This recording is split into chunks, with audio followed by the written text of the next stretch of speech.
We're recording. We're good.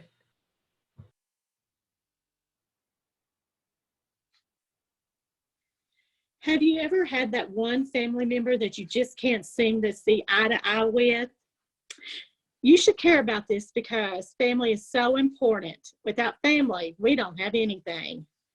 My name is Glenda Langham, and I am an intro communication student at UALR.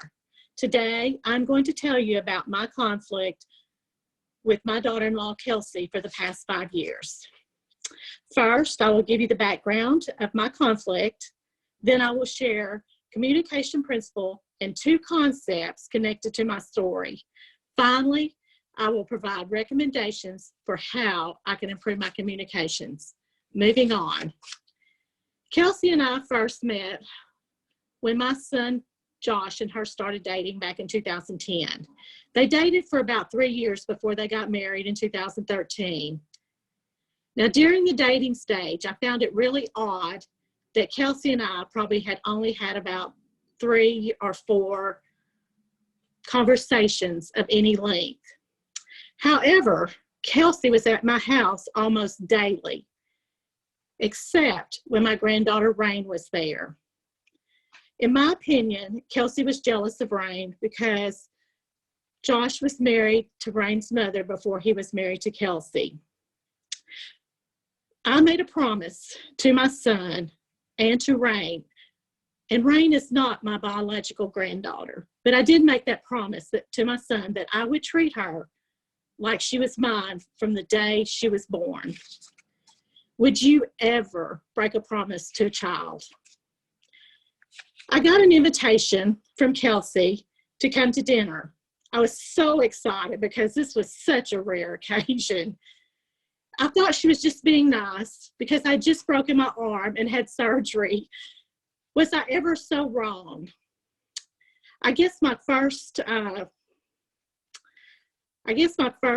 notice that something was up is when my son wasn't there. And that should have been my first clue. And it took about an hour before he arrived. I'm sure he was avoiding the conflict because he knew what was coming. Well, it wasn't long after he arrived, my daughter-in-law dropped the bomb on me. My daughter-in-law wanted me to completely take Rain out of my life, who is now 10 years old. Kelsey had already convinced Josh to cut Rain out of his life before they were ever married. I informed them that as long as I had anything to do with Rain, I would make sure that I kept that promise to her forever, and I would always have something to do with her. I was also told that as long as I did have anything to do with Rain, that I would never be trusted around a child that they may have in the future. I was totally devastated. I couldn't believe what they had just told me. It was like I don't know, it was just so devastating. I just can't even explain how devastating it was. And I let them know that I intended to keep that promise to Rain, no matter what it cost. I would not ruin a child's life because of their selfishness. I let them know that I could not control their actions, but I'd fight them all the way. As I left, I just started bawling. My son followed me to the car because they had definitely totally devastated me that night. And as he was standing out there while I was getting in the car, all he could do in the pouring rain was say, "I'm sorry." What is that going to do? Well, that night, my relationship with Josh and Kelsey was almost destroyed with the ultimatum that they gave me. I'm not sure if I'll ever totally forgive them completely. The really sad thing is that to this day, they have not been able to have a child of their own. And look, they could have had a beautiful child. I hope that in the future, that they have a child of their own, because I want them to feel that love that I have for my children and my grandchildren. Only then will they completely understand how they destroyed me that night. Moving on. There is 2 principal there is a principle and two concepts connected to my story. According to the ULR Survival Guide 2020, the definition of communication is irreversible, means communication is a dynamic process that cannot be reversed. Once a message is interpreted, the interpretation becomes part of the person's cognitive history, and there are no do-overs. Well, I think with that ultimatum, I chose that because that pretty much sums it up. According to the University of Minnesota Libraries Publishing 2019, the definition of aggressive listening means a listening practice in which people pay attention in order to attack something that the speaker says. And I picked that because I think that night anything I had to say was attacked. And my second one is, according to the University of Minnesota Library Publishing, intergeneration communications means communication between people of different age groups. And I think that with our age difference, we have two totally different mindsets on how things should be handled when it comes to children. Do you think that there are any do-overs in communications? Moving on.